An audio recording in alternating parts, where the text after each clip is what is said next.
Oke guys, welcome back to Daily Charting with Toshi, di mana kita akan daily chart your favorite cryptocurrencies. Oke, dalam 24 jam terakhir, cryptocurrency market terkoreksi sebesar 1,21%, dengan total market cap mencapai di 1,15 triliun US dollars. Dan kita bisa lihat di sini ya, koreksi seperti lanjut terjadi. Untuk Bitcoin dia sekarang di angka 27.392 dan itu merupakan koreksi sebesar 1,31% dalam 24 jam terakhir. Bahkan kalau kita lihat di sini kayaknya kemarin tuh sempat ke 27.100-an ya, alias kena MA50. Nah, tentunya kita tahu ya, yang menjadi PR besar untuk Bitcoin adalah bertahan di atas dari MA50. Apakah Bitcoin bisa lakukan pada hari ini? Nanti kita bahas di belakang ya. Untuk Ethereum, kita bisa lihat dia terkoreksi sebesar 1,94% dalam 24 jam terakhir dan sekarang trading di angka 1.832.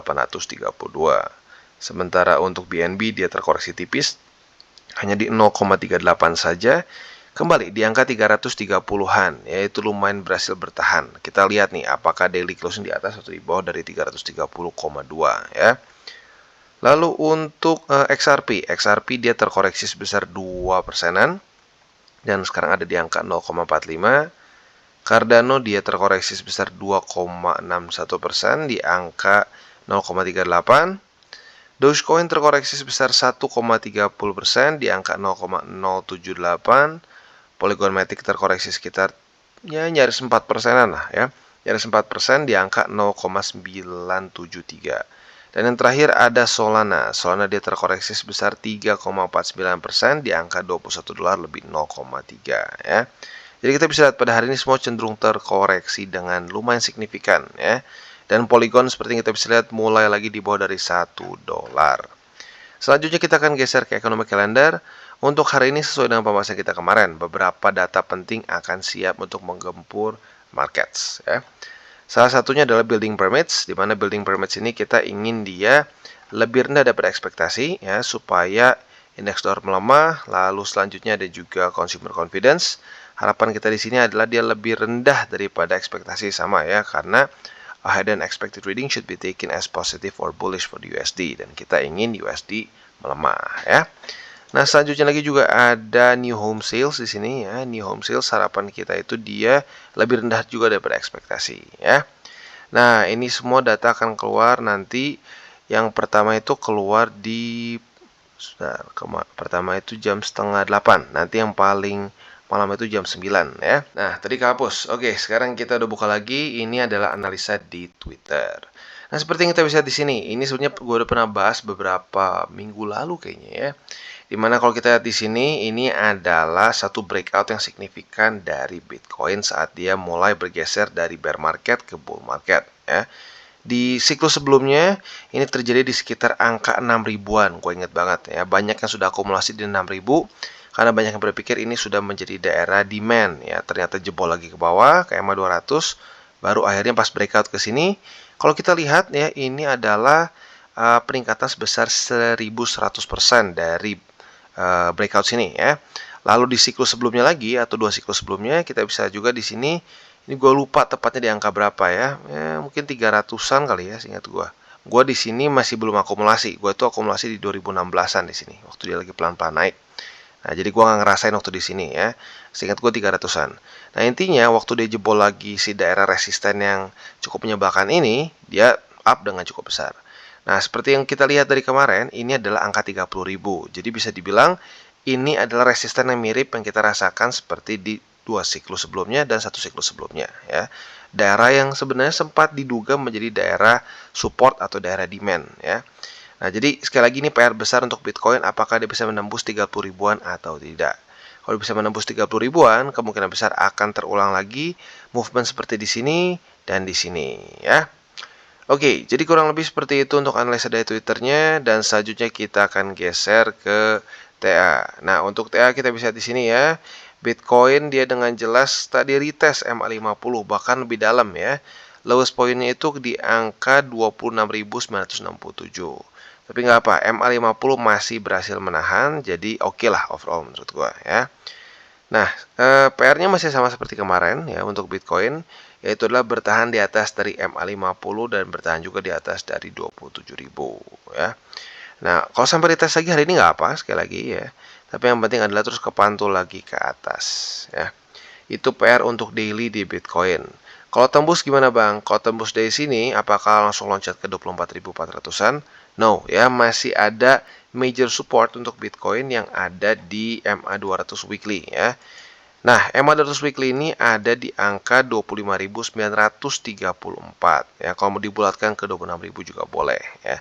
Jadi itu mungkin yang harus kita perhatikan juga, dan support yang super major untuk Bitcoin ya. Karena lagi-lagi MA200 ini adalah penentu apakah kita bisa lanjut lagi ke bisa lanjut lagi bull market atau malah jebol lagi ke bawah ya. Nah, sekarang good newsnya apa? Good newsnya bull support band sudah semakin dekat. Kalau kita coba cek ya, bull support band itu sekarang tepatnya di berapa sih ya? Kemarin kan kita cuma lihat pakai MA20 aja. Nah, untuk bull support band itu sekarang ada di angka 23.491 sampai ke 24.684 ya. Jadi semoga saja dalam beberapa ya mungkin seminggu atau 2 minggu ke depan lagi dia akan confluence dengan MA200 di sini ya. Apabila dia sudah confluence dengan MA200 harusnya bisa semakin kuat lagi dan bisa membantu Bitcoin untuk semakin gampang mantul. Andaikan dia sampai ke daerah sini ya. Jadi kurang lebih seperti itu PR untuk Bitcoin, quite simple sebenarnya ya. Nah, selanjutnya kita akan geser ke indeks dolar. Untuk indeks dolar kita bisa di sini ya. Untuk indeks dolar sendiri dia kemarin masih melemah lagi ya, dia melemah lagi. Tinggal kita lihat apakah dia akan terpantul lagi di 100,99 atau tidak. Harapan kita tentunya enggak ya. Harapan kita adalah dia bisa lanjut lagi dan membuat lower low ya. Kalau bisa udah mulai sampai sub 100. Nah, apabila itu terjadi, kemungkinan besar akan sangat membantu risk on asset. Ya, sekali lagi ini korelasi makro ya, bukan korelasi dari candle per candle. Tapi intinya ya, bull market yang terjadi di semua risk on asset itu terjadi saat indeks dolar secara makro itu adalah dalam masuk ke bear market. Ya, jadi dengan jelas membuat lower low, lower high, lower low, lower high dan seterusnya ya. Nah, untuk sekarang ini menjadi satu major support sebenarnya ya, karena kemarin kalau kita lihat di sini di Februari 2023 dia sempat ke sini tapi mantul naik lagi ke atas ya sampai ke 105,62. Nah, sekarang baru retest lagi alias retest pertama kemarin. Nah, dalam beberapa hari ke depan mungkin akan menjadi penentuan apakah dia akan mulai lagi ke bawah dan apakah dia bisa membuat lower low daily close di bawah dari 100,81 ya. Jadi kurang lebih seperti itu PR untuk indeks dolar dan juga secara makronya. Selanjutnya kita akan geser ke buy limit, tetapi seperti biasa gue akan disclaimer dulu bahwa semua konten dari TJ ini bukanlah financial advice. Tujuannya untuk edukasi dan membiasakan para subscriber gue untuk lebih mengerti charting. Lalu bagaimana cara untuk mendukung TJ? Ada banyak caranya. Bisa like our video, bisa share our video, atau juga bisa menggunakan link reflektif di bawah. Dan sebelum kita lanjut, kita akan dengar dulu pesan-pesan dari sponsor kita pada hari ini. Oke, today's video is brought to you by Bybit, di mana kita bisa trade berbagai macam cryptocurrency aset dengan cara yang berbeda-beda. Buat kalian yang ingin akumulasi secara spot, tentunya kita bisa lakukan di sini.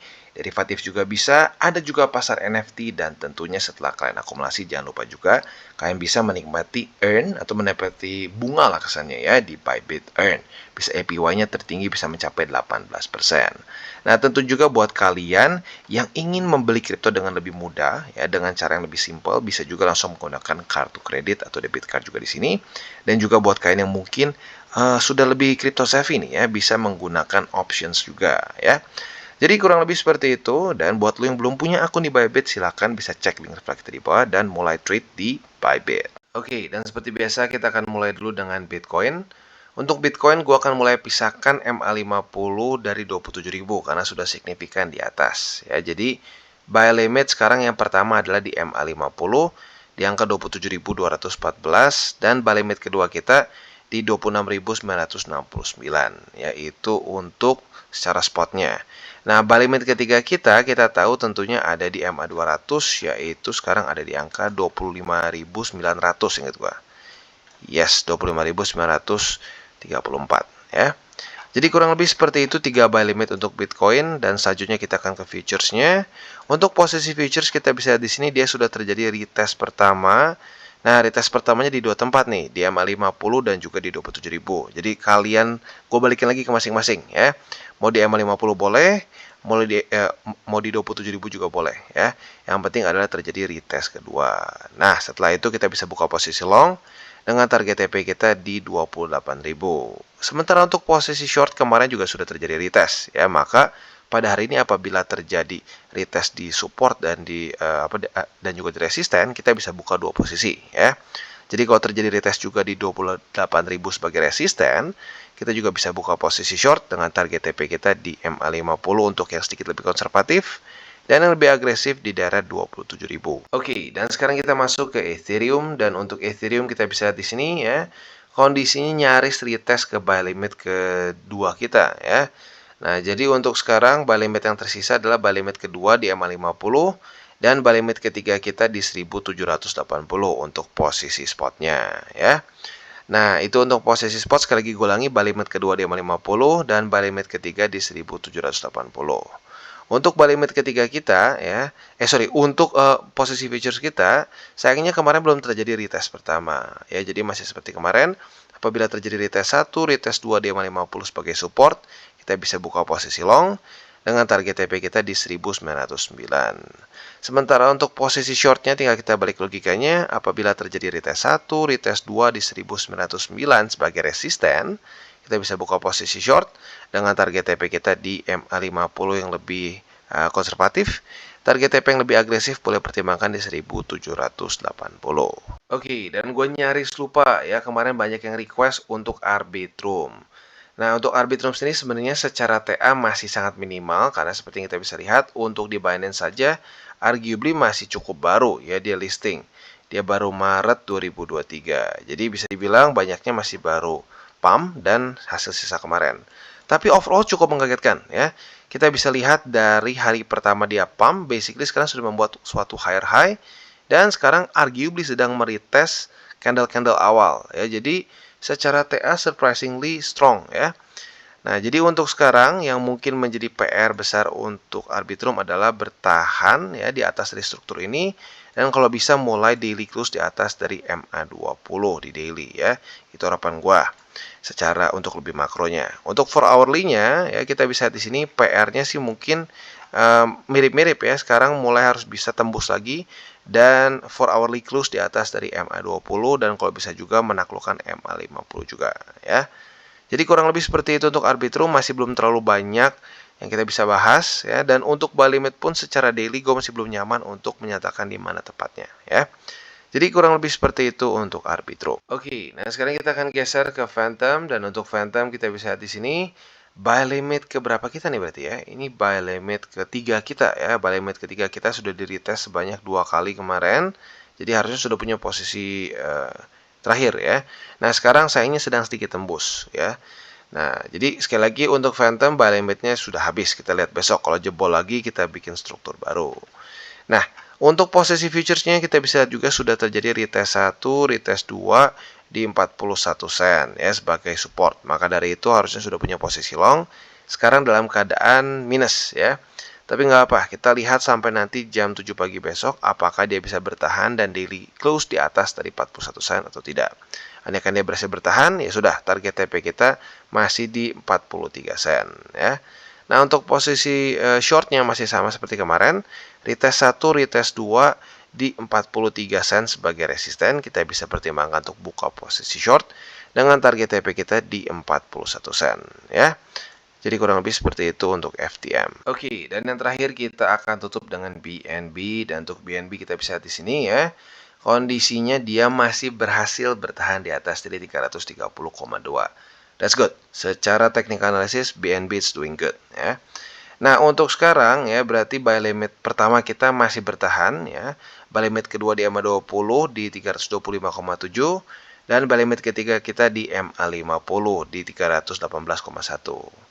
Untuk posisi futuresnya sudah dapat posisi long juga karena sudah terjadi retest 1, retest 2 di 330,2 sebagai support ya. Nah, target TP seperti yang gue sudah bahas kemarin, posisi long di sini target TP paling konservatif adalah di struktur ini ya. Di 343,2. Sementara untuk target TP yang lebih agresif sedikit bisa atau medium lah ya. Di sini ya per band 346,4. Dan yang paling high risk adalah di sini di 347,8 ya. Tapi pelan-pelan ini akan semakin mirip dengan yang medium risk juga ya. Itu untuk posisi long.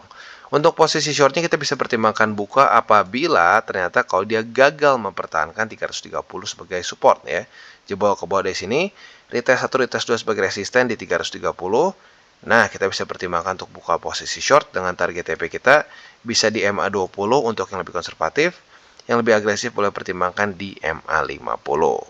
Jadi kurang lebih seperti itu untuk BNB dan juga ending dari DCBT kita pada hari ini. Seperti biasa gue ingatkan, jangan pakai uang panas dan jangan juga over leverage. Dan malam ini akan ada 3 data penting dari US, jadi ekstra hati-hati. Buat lo yang punya posisi futures ya, mungkin mau menghilangkan atau memperkecil resiko dari volatility, boleh pertimbangkan untuk TP duluan sebelum jam 8:30 malam ya. Oke guys, jadi itu adalah akhir dari segmen DCWT kita pada hari ini. Dan jangan lupa bagi kalian yang merasakan manfaat dari segmen ini, jangan lupa untuk share ke teman-teman kalian. Dan apabila lu pengen mensupport channel kita, ya TCI, jangan lupa untuk menggunakan link referral kita di bawah. Nggak wajib ya, tetapi apabila lu menggunakan link referral kita di bawah, ada macam-macam ya, dari Bybit, Huobi, Maxi, toko kripto, dan banyak lagi ya. Ya, walaupun nggak wajib, tapi kalau menggunakan link referral kita, lu secara langsung membantu perkembangan dari TCI. Dan satu lagi, jangan lupa juga untuk join Telegram group kita, di mana kita bisa ngobrol-ngobrol santai mengenai dunia cryptocurrency secara 2 arah. So, jangan lupa untuk like, subscribe, klik the bell icon, and see you on the next video.